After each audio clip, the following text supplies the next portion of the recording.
والله يدعو إلى دار السلام ويهدي من يشاء إلى صراط مستقيم.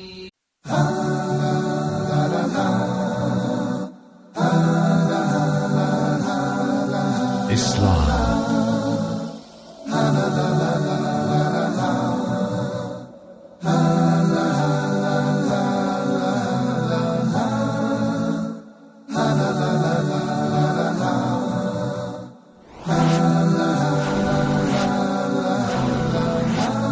Islam 101. Bismillah wassalatu wassalamu ala rasulillahi amma ba'd. Welcome to another version and another new program of Islam 101. In today's program, inshallah, we're going to deal with a number of etiquettes that Islam commands and encourages each and every Muslim man and woman to exemplify and to make him a part of their repertoire of who they are as Muslims. And we know that the Prophet ﷺ, one of the many reasons why Allah sent him, as he said in an authentic hadith, "Verily I have been sent to perfect the character." I have been sent to mankind in order to help mankind and to teach mankind the means and the ways of perfecting one's character. And Allah described the Prophet ﷺ in a number of ayahs of the Quran, in a number of verses of the Quran. And one of those verses he told him, وَإِنَّكَ لَعَلَى خُلُقٍ عَظِيمٍ. Verily you, Ya Muhammad, you are on a high level of character. Your character is on a high level and exalted. When the people look at you, they see in you an example of virtue and righteousness. So what we want to do today, inshallah, is we want to discuss briefly a number of very important characteristics of the Muslim. The first characteristic that we want to deal with, inshallah, is the characteristic of the amana. Taking care of the amana, or the trust that has been left with you. As we mentioned in one of our previous episodes, when Rasulullah sallallahu alaihi wasallam was about to embark upon his migration from the city of Mecca, where he was born, to go to Al-Medina, he left behind Ali ibn Abi Talib so that Ali would distribute to the people the property that was left in the possession of Rasulullah sallallahu alaihi wasallam. And even before Prophet Muhammad was even designated and given prophethood by Allah, he was known in his environment and in his community as Muhammad al-Amin, Muhammad the trustful one. The one who, if you left the trust with him, the amana, he was going to take care of it. If you left with Rasulullah sallallahu alaihi wasallam 1,000 pounds, and they were all in 50-pound denominations, when you came back to get your 1,000 pounds, he would give you those 1,000 pounds the same way that you gave it to him. He wouldn't use it and then return back to you 1,000 pounds in tens or ones. He would hold your property and he would give it to you the way that you actually gave it to him. This is the religion of Islam. And counter to that, and opposite of that, is what we find many of the people, whether they're Muslims or not, what they do today. In that they don't take care of the amana, or the trust. The Prophet told us, sallallahu alaihi wasallam, ayatul munafiq thalatha. The signs of a hypocrite. And the hypocrite is that individual who, he believes one thing in the inside, but on the outside he says another thing. He says that he's a Muslim, but really on the inside, he has no connection to Al-Islam. He'll say with his tongue that he's interested in Al-Islam, but on the inside, he knows he's not interested in Al-Islam. For an example, that is nifaq, or hypocrisy. So the sign of the hypocrite is 3. One of the signs is, when he speaks, he lies. He doesn't tell the truth. Whenever he speaks, he's lying. Number 2 is, whenever he makes a promise, he breaks his promise. And number 3, and this is the point, if he is entrusted with something, he breaks his trust. If he is given something as a trust, take care of this for me until I come back, he'll break his trust. This is counterproductive, and it's against the religion of Islam. Allah has commanded in the Quran when he said, Ya ayyuhalladhina amanu, la takhunu Allah wa rasul, وَتَخُونُوا أَمَانَاتِكُمْ وَأَنْتُمْ تَعْلَمُونَ. O you who believe, Do not prove to be untrustworthy. Do not break your trust as it relates to Allah and as it relates to the Messenger of Allah. Do not be untrustworthy, and you know what you're doing. This is from the major sins in Islam, and it is a characteristic that is not acceptable by any stretch of the imagination for a Muslim to actually practice. There are different kinds of trust in the religion of Islam. The trust that normally comes to a person's mind is when someone takes something and he leaves it with you, some money, and he says, here, take care of this for me. And that is no doubt a trust. But part of the trust in Islam, part of the amana in Islam as well, is the jobs that we have, the jobs that we actually have. Part of the amana is to show up for work on time. And the money that we take for the job that we do, we have to take care of the amana of actually fulfilling the contract of the job. Not being of the people who are always trying to steal minutes here, steal minutes there. But actually what we're trying to do is, even though the people are not seeing us, we know that we had a contract with the people, so we're going to give them what they paid for, what we all agreed upon from both sides. That is an amana.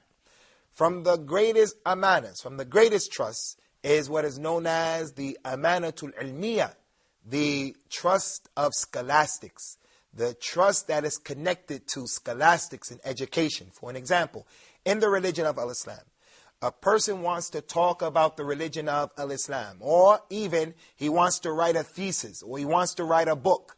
There is what is known as the amanatul ilmiya, the trust as it relates to scholastics. That means when I'm speaking and I say, Allah says this in the Quran, then don't lie. I shouldn't lie and say Allah says that and I know it's not in the Quran. Allah's Prophet said this in the authentic hadith and I know he didn't say it. I'll claim that this hadith is authentic and it's in Bukhari and Muslim when in fact I know it's a fabricated hadith. But I'm just telling the people Bukhari and Muslim in order to trick them so they'll accept it. That is one of the greatest forms of amana or trust in the religion. In the religion as well as in the secular world. As I mentioned, a person is studying and he wants to get his bachelor's degree, his master's degree, his PhD. So he has to write a thesis. So he goes on the internet and he cuts and pastes, he splices and he steals and he plagiarizes. He plagiarizes and he steals from other people's works. And he says that this is from me. This is against the amana. In Islam, if you're going to borrow from someone else's work, then you have to put in the footnotes, I received or I benefit from this book or that book. This is part of the amana as well in the religion of Islam. One of the greatest amanas that we have is in our religion as well is the amana of those people who we are responsible for. Our parents who are older than us and they are in need of us. It is an amana, a trust that Allah has put on our shoulder that we help our parents to reach the old age and their subsequent death, inshallah, in a way that is honorable. And vice versa. That works both ways. The parents also have been given an amana in the children that they have. And part of the amana, the trust that you've been given, that has been entrusted to you by Allah concerning the children, is that you should educate your child. You should not abuse your child. You should do everything that you can possibly do in order to raise the child that's going to be a productive child in the society. So this is from the religion of Islam as it relates to the issue of the amana, that we take care of each other. We take care of our children and vice versa. The children also take care of their parents. As it relates to the amana, the last aspect of the amana that I want to deal with in this particular subject is one of the most important issues concerning the amana. And the amana is, as I mentioned already, is important in Islam because some of the scholars who have given the tafsir of the Quran, they explain the Quran, some of them are of the opinion that the very last ayat, the very last verse that was revealed in the Quran by Allah was an ayat that is dealing with the topic of the amana. The ayat says, verily Allah commands you people, He orders you to take care of the trusts that have been left with you. And when you judge between the people, that you judge with justice. Verily, this is a good thing, a beneficial thing that Allah has ordered you with. So if in fact this was the last ayat that was revealed in the Quran, it shows and proves that the amana in and of itself is an important issue. Concerning the last issue of the amana, as I mentioned, the amana that we want to talk about, one of the greatest trusts that Allah has bestowed upon us is the trust of spreading the religion of Islam. Giving people an opportunity to understand what real Islam is all about. Taking away all of the perceptions that people have about our religion that are not true. Like what we're trying to do here in Islam 101. We're not coming here to try to get you to follow our way of thinking because of our particular group or because of our particular teacher. We're trying to give you a clear and concise understanding of the Quran and the Sunnah from the authentic sources. That is an amana. That is a trust. So religiously, in the religion, as a result of that, everyone who's participating in this project, in this affair, he is, in fact, doing part of what Allah has made a responsibility upon us. Allah mentioned in one of the ayahs of the Quran, showing the importance of this particular aspect of the amanat, of the trust, and taking care of the trust. Verily Allah, He presented the trust and the responsibility of carrying the trust on the heavens and the earth as well as the mountains. And they refused to carry the trust. And they were afraid of carrying it. But instead, mankind took responsibility for it. And verily he was extremely ignorant because he doesn't know the seriousness of what he did. And he was also extremely oppressive to himself. So this particular amana of giving dawah and calling people to Islam and encouraging and inviting people to the religion of Islam, it is a responsibility of every Muslim man and every Muslim woman. And that's why the Prophet told us, tell the people about me, even if it is only one ayat. Even if it's only one small thing that you know about Islam, then we have an obligation and a responsibility to make sure that anyone who was around us, he comes to know about the religion of Islam. And this is not only for the non-Muslims. This is not only applicable to the non-Muslims. For those people from amongst us who have some basic knowledge and understanding of the religion, you have a responsibility to also share with the Muslims what the religion is saying. The religion has become, unfortunately, to many of the Muslims, just a badge that people wear. My name is Abdullah. My name is Abdul Rahim. My name is Sarah. My name is Sophia. And that's enough. But I'm really not connected to the religion of Islam. Nor did my parents teach me about the religion of Islam. Nor do I have the desire to learn about the religion of Islam. So I'm no different than the animals who are walking around on the face of the earth. The only thing that concerns them is how to eat and what to eat. No. We have to let people know what the religion is, whether they're Muslims and whether they're non-Muslims. We'll come back, inshallah, with the next issue concerning the etiquette of the religion of Islam, and maybe we'll entertain some of the comments or questions of our students on the panel. Islam 101. Huda TV strives to bring you, our viewers, the best in Islamic programming. Please send your comments and suggestions to feedback@huda.tv. Islam 101. Welcome back to Islam 101, where we're discussing the most important topic that is dealing with the amana or the trust in Islam and the position of the trust in Islam. The Prophet told us, sallallahu alaihi wasallam, لَتُؤَدُّونَ الْأَمَانَةِ يَوْمُ الْقِيَامَةِ. You people are going to give back the amana يَوْمُ الْقِيَامَةِ. It's going to be looked into. In another authentic narration, he said, لَتُؤَدُّونَ الْحُقُوقِ إِلَى أَهْلِهَا يَوْمُ الْقِيَامَةِ. You're going to give everyone their rights back يَوْمُ الْقِيَامَةِ. You're going to give it back willingly or unwillingly. So that means that we have to make it our business to give back the trust that Allah subhanahu wa ta'ala is watching over concerning this particular dunya, in this life. We're going to open the door for the discussion and the questions of the students. So if you brothers have anything, feel free. Akhi, Usamah. Yes, Sheikh.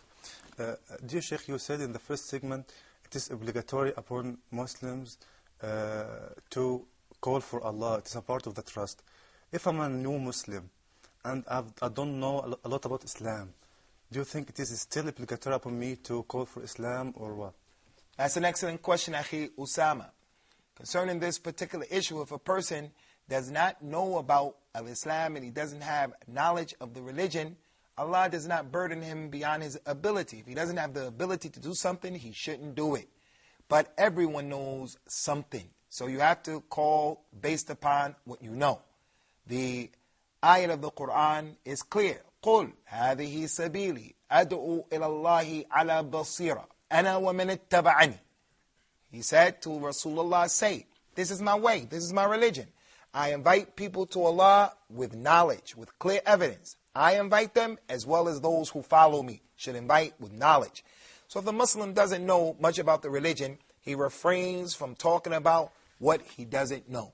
And as we mentioned in the earlier segment, the ayah of the Quran, in which the heavens and the earth, they refuse to carry the amana. And the mountains refuse to carry the amana because of the seriousness and the severity of the issue. They didn't feel that they were qualified to do so. So if that's the case with the heavens and the earth and the mountains, and it's a bigger creation than us, then what about one of us? So no one is responsible for giving dawah or calling to that which he doesn't know and that which he doesn't understand. Even he's not experienced it? Even if he doesn't have experience, obviously, if the person doesn't have experience, he's still going to give dawah, and he's going to encourage people, invite them according to his ability. He doesn't have to do what he doesn't know or what he doesn't have the ability to do. So just everyone has to give dawah according to his ability, his or her ability. Have a question? Yeah, I want to ask you, for example, if a person was given a trust and something occurred to that trust not upon his will, what should he do? If a person was left with a trust and something happened to the trust and it was not his fault, he did everything to take care of the trust and it was not his fault, what is to be done? He's still responsible for the trust, because once you take the trust, you accept the mas'uliyah of the trust, the responsibility of the trust. So he either has to replace it or he has to seek the forgiveness or the afu and the pardon of the person who gave him the trust. But he is responsible for that trust unless he made it clear prior to getting the trust that if something happens, I'm not responsible. But the one who takes the trust is responsible for it. Ushur. If I want to travel, I leave my daughter with my cousin. If he didn't care of her, if she should go to make accident, this is also his amana. If you leave, for an example, in this case, someone leaves a loved one, a relative, his daughter, his child, with the trust or in the trust of another person. And then there's an accident and something happens to that individual, that baby, the daughter, the son. The one who took responsibility of the trust, is he responsible for what happened? It would depend on what went on. If he was negligent because he let the girl or the baby out of the house and he wasn't paying attention to him, then yes, they're responsible. If he's driving in a reckless way and he crashes, la samahallah, and something happens to the child, then he's responsible in that particular case. Concerning the amanat of the people, leaving people in charge of other people, this is a serious issue in Islam, especially as it relates to the mujahideen. Those people go out to defend Islam, to defend the frontiers of the Muslims and the lands of the Muslims, the property of the Muslims. The one who goes out for jihad and he leaves someone else at home to take care of his wife and his family. Rasulullah said, sallallahu alaihi wasallam, that mujahid, his wife, has the hurma, or the sacredness and the sanctity that man's mother has over him. And if that man does something wrong and he doesn't take care of the wife of the mujahid, Yawm al-Qiyamah, the mujahid, the one who he lost the amana to this man, will be able to take from this man's good deeds as much as he possibly wants to take from them. So the amana is a serious issue as it relates to people leaving other people with us. So we have to look out for it. Sardar, you have anything? Yeah. What about the nature? Is it given as amana? Because while I'm using a water, some of my friends saw it and say, just use it efficiently because it's as like amana or something. That's a good question. Concerning nature, the water, animals, all of these are also from the amanat. They are from the trust that we have been given. So we are entrusted not to waste water as it relates to cooking, as it relates to making wudu, as it relates to taking showers. This is something that we have a responsibility to take care of. In Islam, the ecology is the responsibility of people. We cannot allow our insatiable appetite to destroy the whole environment. Right now, the more industrialized nations of the world, the advanced nations of the world, They are going into the lands of other people, conquering their lands even, stealing their lands, putting the people and the occupants, because of their poverty of those lands, putting them to work for miserable wages. And they go into their land and they're eating up their land and their environment so that the people in the West can live the life that we want to live, drive the cars that we want to drive. No, in Islam, we have a religious and moral obligation to the environment on an individual level as well as on a level of the community. Another very important aspect of the amana is the body that you have been given is an amana that Allah Ta'ala has given you. And that's why when someone would die during the time of Rasulullah, if someone died, he would make the ta'ziyah. And the ta'ziyah is the words you say to the family of the deceased. And that dua is, to Allah is what He gave you. To Allah is what belongs to Him. And to Allah is what He gave you. This life that I have, when it goes back to Allah, who put me here in the first place. So He gave this life, and it belongs to Him. And He told that person, everything is here for a certain amount of time. So be patient and you'll get your reward. That's an amana. So if something happens to your loved one, you have to understand, this is just an amana. When Allah wants to take it back, He's the owner of that person's life. So now you have to be patient. So when the body goes back to Allah, you can't have tattoos on your body. When the body goes back to Allah, the sister can't pluck her eyebrows. When the body goes back to Allah, you have to take care of the fitrah of Al-Islam. You only can cut those parts of the body that Al-Islam allowed you to cut. You can only do those things that Al-Islam allowed you to take care of or to do. So we have to take care of the amana of the body. Yes, Usamah. Is it okay to give a patient that is subject to death due to illness, to give him one of my kidney or what? Is it permissible for a person to give someone who needs a kidney or some other transplant in order to help perpetuate his life? If this is permissible, Allah told us in the Quran, من قتل نفسا بغير نفس أو فساد في الأرض فكأنما قتل الناس جميعا ومن أحياها فكأنما أحيا الناس جميعا. Whoever kills someone or he makes fitna and fasad, he spreads evil in the earth. If he kills someone and he makes evil in the earth, it is as if he has killed all of the people. You kill one person, it's like you killed all of the people. And whoever gives life to one person, it is as if he has given life to all of the people. So in terms of transplants and issues like that, that is a major issue in the religion of Islam. It's for the scholars of this religion to talk about it and to deal with it. In general, we should do what is acceptable in the religion and is clear in the religion to help people live, to donate blood. If you know that your blood is not contaminated and a person needs a blood transfusion, this is permissible. But the bigger issues like kidney transplants, liver transplants, and other than that, I'm going to slow down and I'm going to back up because this is an issue that's from the major issues that the scholars of Islam should deal with. But in general, if a person can help another person to live, then we have a moral obligation and a religious obligation to do that particular thing. Sorry, Sheikh, I have more question. Tfaddal, be my guest. Yeah. If a man gave me a trust, for example, money, and I'm in a dire need for such money, is it Islamic to use such money without telling him, am I being dishonest? It's not permissible to use that money without making the istidaan or getting the permission from that particular individual. Unless you know for surety that it's not going to be a problem. Because the person who gave you the amana or the trust was someone who was so close to you, and your relationship with them is one that dictates and necessitates that if you were to do something like that, you know beforehand it's not going to be a problem. Your wife, you leave the amana with her. She's taking care of the amana, but she needs the money and you're not there.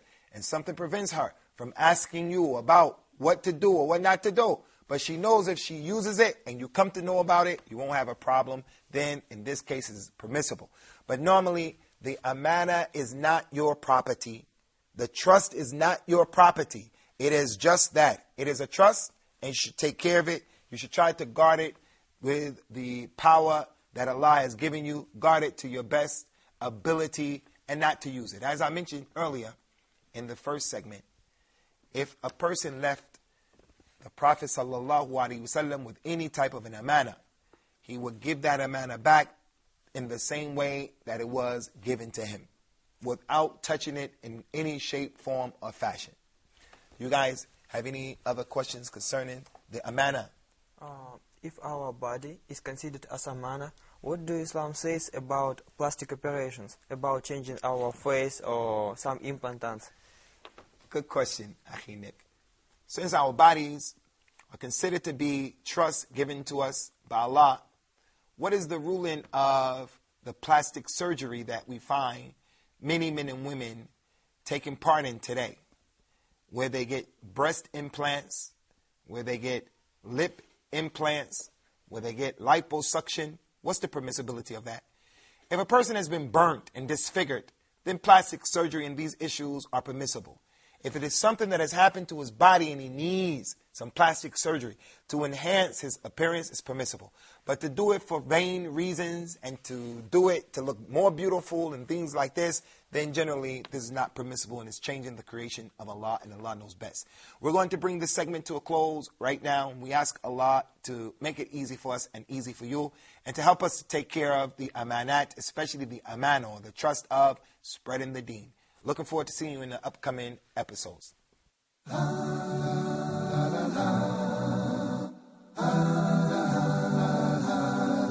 Islam.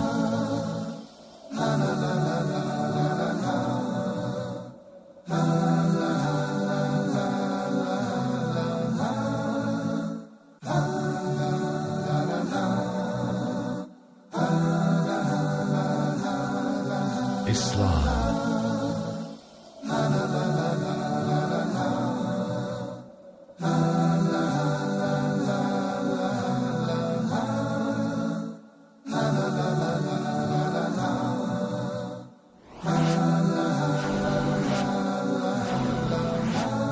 Islam.